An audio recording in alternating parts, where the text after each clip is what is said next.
all those bullets are going to go straight into Starmer's torso rather than into McSweeney's. So I think that's a problem. My understanding is Farage told some of his aides, he said, what we need is a scandal. And they've had 2 weeks ago, and they've had a perfect scandal just to completely destroy the traditional Labour vote there. Hello and welcome to Coffee House. I'm Tim Shipman. And I'm James Heale. And today we are going to be talking about Morgan McSweeney's resignation from Number 10, and frankly, not much else. Can Keir Starmer survive? And who might replace him? Tim, Morgan McSweeney is out as Number 10 Chief of Staff. Was it a shock or a surprise? Well, I think that's always the great distinction in politics. It wasn't a surprise, but it's always still a shock when these big things happen. So people have been muttering for weeks about Morgan must go, Morgan must go. Half the Labour Party in the House of Commons seem to want that.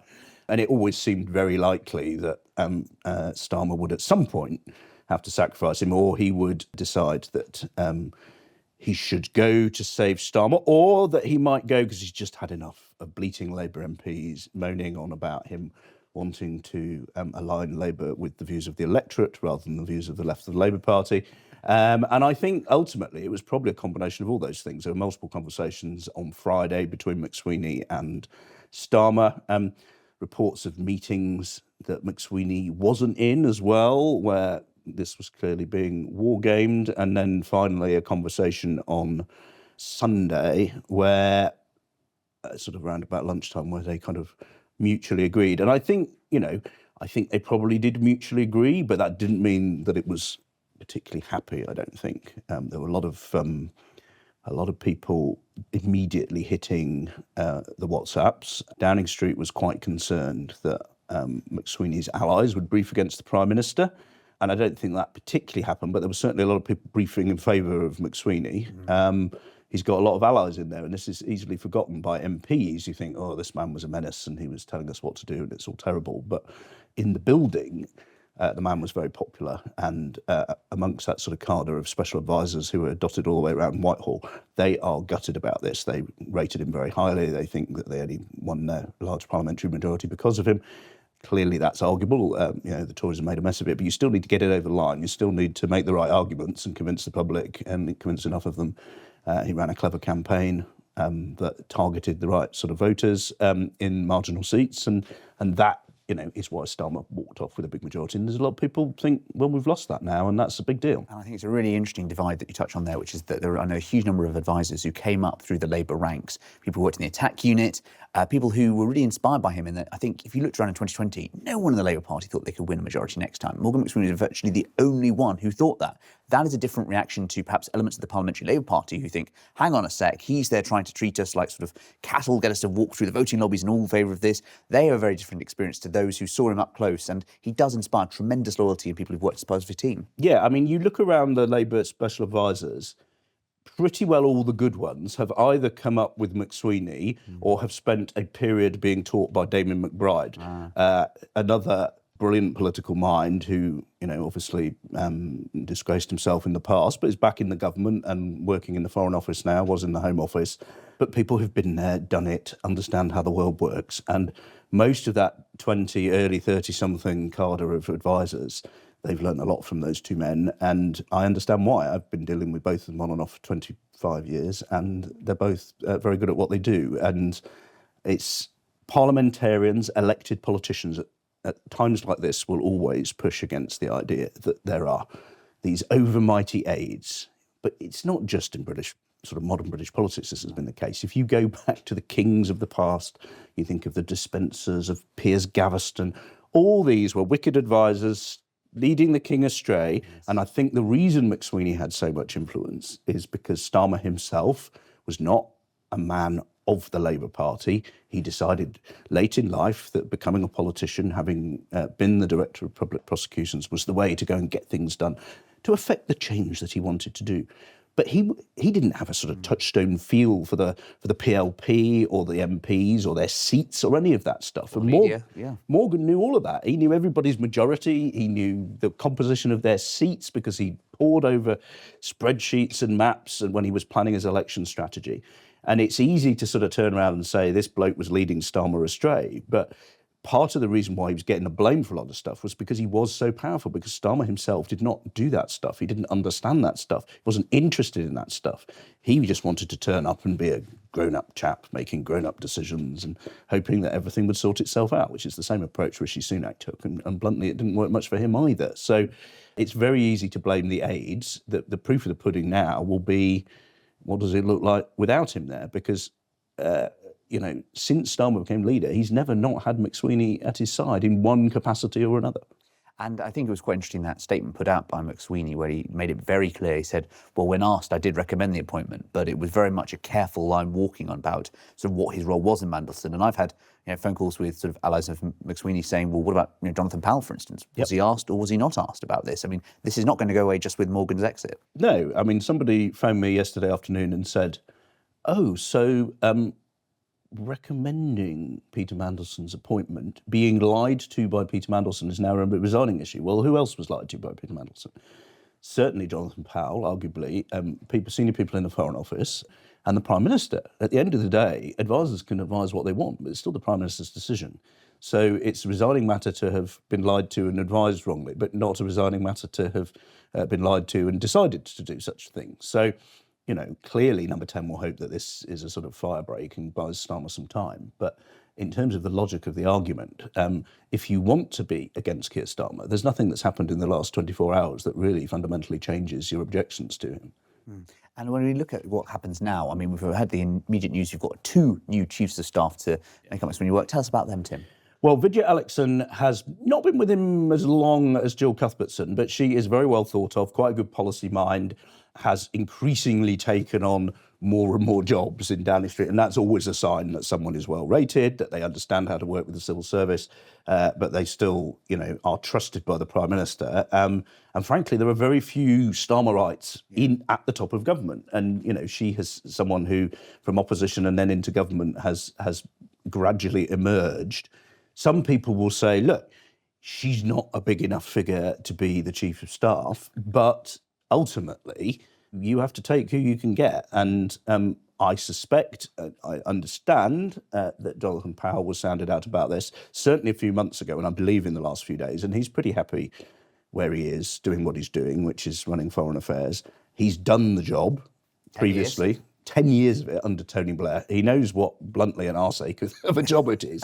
And also, I suspect there's something else. If you are the Chief of Staff, you basically have to live, breathe, think and feel the government, the Prime Minister, from the moment you wake up in the morning to the moment your heavily leaded eyes finally clunk shut at whatever hour of also the morning it is. Does Jonathan Powell believe so passionately in Keir Starmer that he wants to do that? I rather doubt it. I think Jonathan Powell was called back because he was needed and he had been doing conflict resolution stuff and he saw an opportunity to do a lot of that in government, frankly. He's been heavily involved in the Middle East stuff. He's been involved in Russia, Ukraine, and he got involved over the Greenland spat as well. So in essence, Powell's just doing the same job he was doing outside government with a few more responsibilities inside government. But does he really want to go and slave over, a hot stove for Keir Starmer? Perhaps not. So the other person who's got the joint chief of staff job is Jill Cuthbertson. I'll declare an interest. I know her quite well, but she is more of an operations person. She was the kind of gatekeeper for Gordon Brown in Downing Street. She was Ed Miliband's to call her a PA or a gatekeeper to Ed Miliband would be massively underestimating what she did for him. She was his sounding board, the person who did everything from sort of political organisation to telling him which way to turn in the street and all the rest of it. She's Labour through and through. She's absolutely in her blood. Again, proper Starmer loyalist.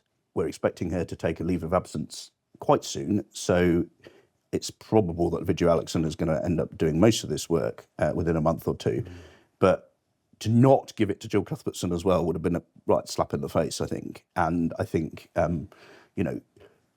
Alexon and Cuthbertson have very different skill sets. And somebody, again, spoke to me last night and said, look, remember the last time we had 2 chiefs of staff, which was under Theresa May. We had Nick Timothy and Fiona Hill, both very, very able in their own way, but they hoarded everything. All decisions had to go through them. And that gummed up government. They were both kind of good at comms and they were both good at policy. And it never quite worked. But someone senior in Labour said to me, look, that was actually a good model. They just weren't the right people to do it.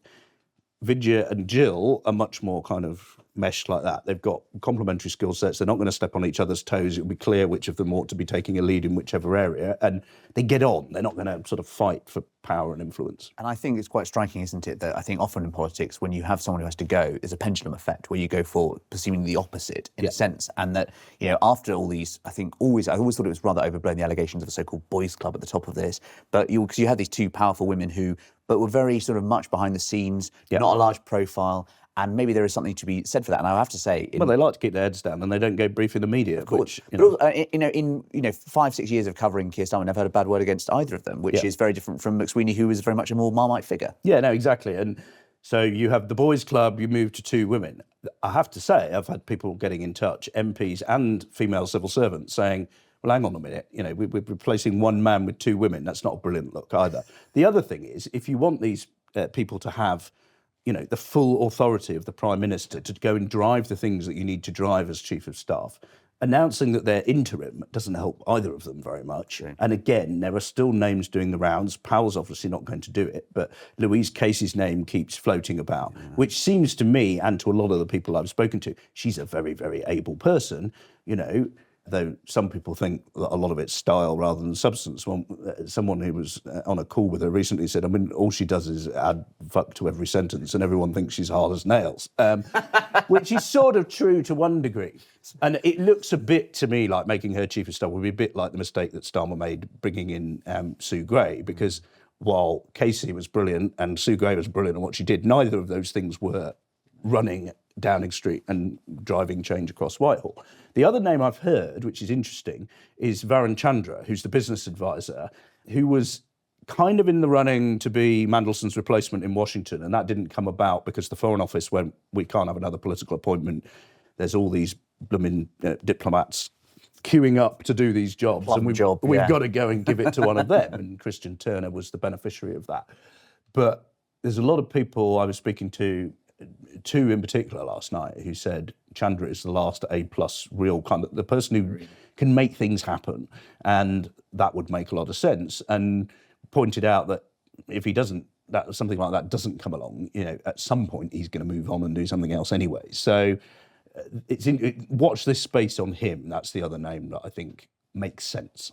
And of course, the reason why all these Chief of Staff and sort of number 10 changes matter is because we have a Prime Minister who I think is widely considered to be fairly apolitical in his judgment. How does Keir Starmer kind of survive the next few weeks or so, given we've got that sort of by-election coming up, Gorton and Denton in 3 weeks' time? Is there more going to be coming out, or is it just about sort of trying to get to May? Well, it depends what happens with the revelations. There's further revelations from Epstein likely, and the government is supposed to put out all these documents, which are going to be a whole load of messages between McSweeney and Mandelson and other people at the centre and Mandelson rabbiting about Trump, and there's all sorts of things that can go wrong. I think the Labour Party, it feels this morning like they've decided to take a bit of a step back and go, OK, right, this has happened, let's see what happens now. But that by-election is at best touch and go at the moment, I think. What do you think? You've been up there. Yeah, it was postal votes last week going out, and I think that it's... Not a great week for postal votes to go out for Labour. My goodness. I think that it's really changed the dynamic of it. And given when I was there, the whole briefing was between sort of the Labour and Greens, and seeing that play out on the ground. You literally have apparently some streets where, you have Green signs put up one day and the Labour lot canvass the next weekday, and then the Greens go down. But of course, the same fishing in the same pool of waters. I think it's a gem for...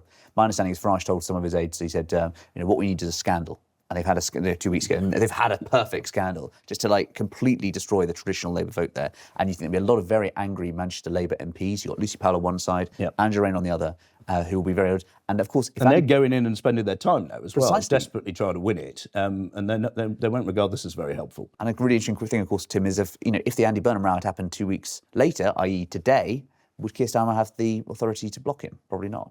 No, though if he'd become the candidate, maybe he'd be more likely to lose the seat as well. So, there is this, one of those butterfly effect theories doing the rounds that Keir Starmer has saved Andy Burnham's career by blocking him from becoming the candidate in a tricky by-election. But what have we got coming up? We're going to recess quite soon, so the MPs will go away. Now, there's a traditional view amongst party leadership that, you have a recess, everybody goes and calms down. But it's not always like that, is it? No, not at all. Of course, remember, different prime ministers we've had in the past. Yeah, no, exactly. I mean, people trot off and speak to their constituency parties and find out that everybody there hates the leader even more than they were all hating him in the tea room in London. So it doesn't always involve people calming down. Then we have the by-election. I mean, I wrote on Friday, my assumption was that McSweeney would either dump or be thrown overboard at that point as the sort of sacrificial lamb if they lose the by-election. But that's gone now. No. All those bullets are going to go straight into Starmer's torso rather than into McSweeney's. So I think that's a problem. And then, I don't know, what's the latest prognosis on May, do you think? How bad is it going to be for Labour? I mean, my understanding is pretty bad. It's basically, Scotland, it's telling to me how jumpy the Scottish Labour MPs are. They are seen as the most agitating for a succession prior to May. People who are very close there, of course, Wes Streeting's part of that group as well, his BPS. So I think that they are very, very disheartened. Wales has been written off. They're talking about third, and both Plaid and Reform are now framing it as a two-horse contest. Yep. And then you're looking across the country. I mean, the irony is, of course, is that Farage's reform strategy is they want to kill the Tories by May the 7th, but these are a lot of Labour-facing areas. So it's about trying to sort of knock out the Tories and then take on Labour. But right now, Labour, you think, where is the hope coming from? Yeah. And do we think that McSweeney going has ultimately made it more or less likely that Starmer is with us, say, at party conference? I think marginally less so, in that you could see how someone with the stature of McSweeney would enable him to take some of the bullets and also fight some of those corners. And I think right now it was striking to me getting people proactively coming to me and telling me of their concerns last night in a way in which normally you're the one trying to find out stuff from them. And so that's always a kind of this is the tell, isn't yeah. it? When we sit down each week and decide what we're going to write, sometimes we have ideas of our own and there's issues we know are coming up that we need to get in. But the best sign always is when this thing starts buzzing and doesn't stop. I mean, I don't know how many messages I got yesterday, but, I'm trying to temp and bowl with my daughter and then prepare for the Super Bowl in the evening. And, politics has a way of intruding. And Lady Shippers was like, can you get off your phone? And I'm like, well, I've just got to write 1,500 words and now I've got to update it and I've got to update it again. But when it starts buzzing like that, completely unprompted, it's always an exciting day in Westminster, and you kind of feel that this has unleashed as many furies and tempers as it has solved, is how it feels to me.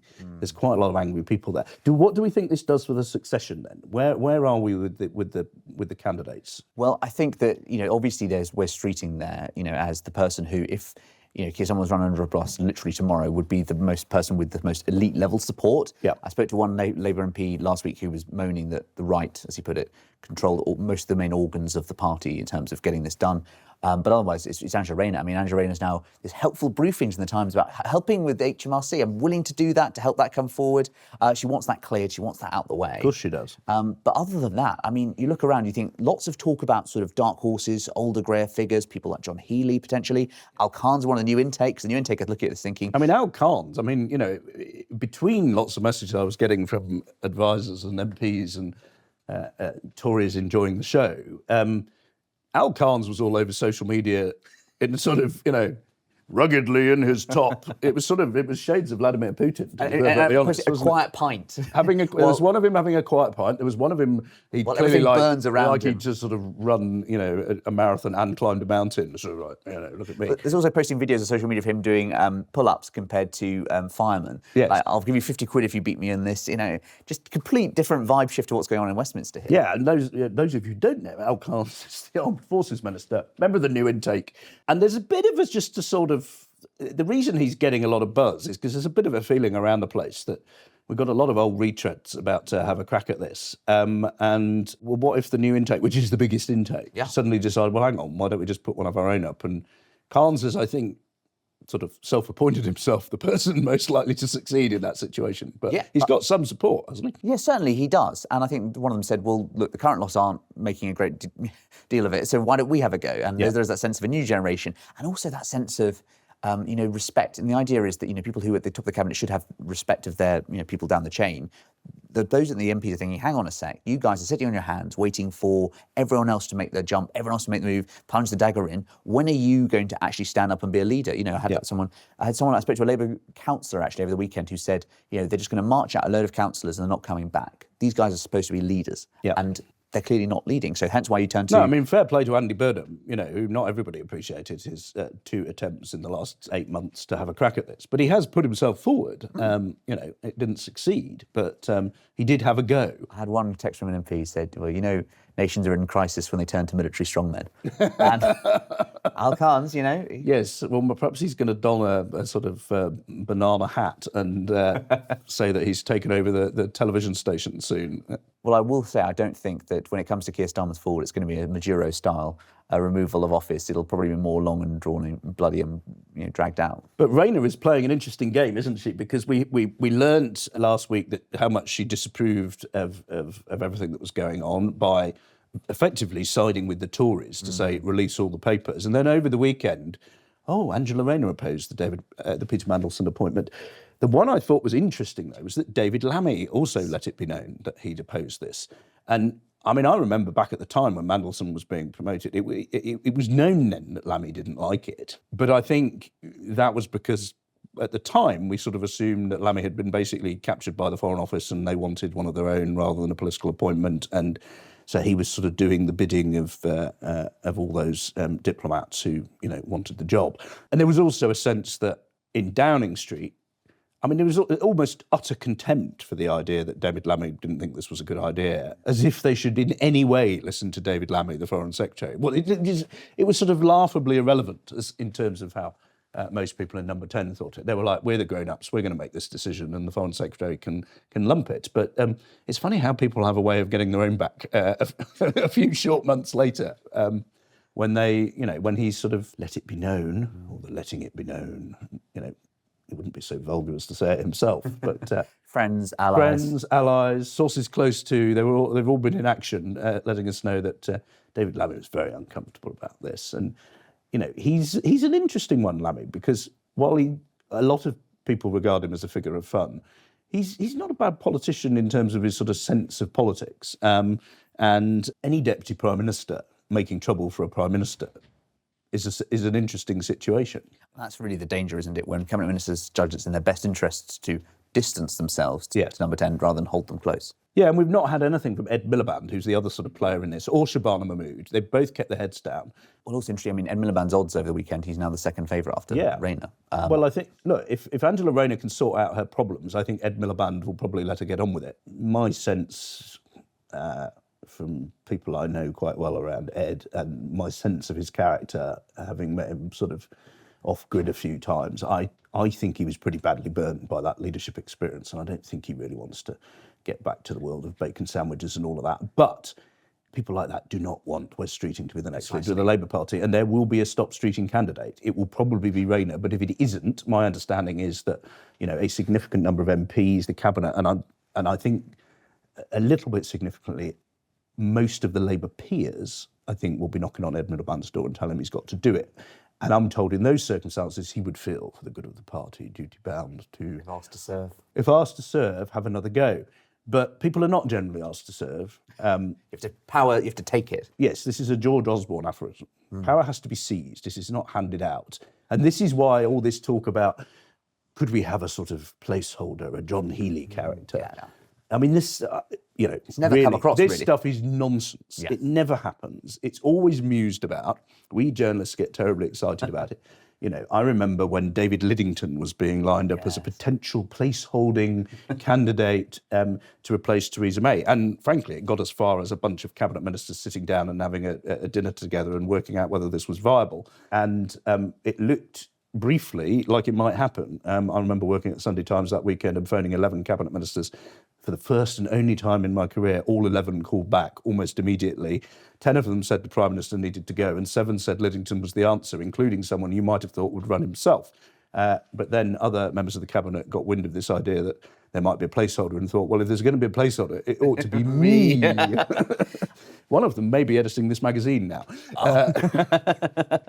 So this whole idea of, so I would caution that anything we read about, that John Healey is going to be installed as a sort of, puppet kind of leader for the right because West Streeting can't get there, a sensible sort of safe pair of hands. People never elect sensible safe pairs of hands. And John Healey is a fine man. I like him a lot. He's a competent minister by all accounts, but he is not the kind of person who is going to don the Field Marshal's hat, storm the radio station and announce that he is suddenly in charge. I don't see that happening at all. Well, maybe it's going to be more Al Khans then. Thank you, Tim, and thank you for watching.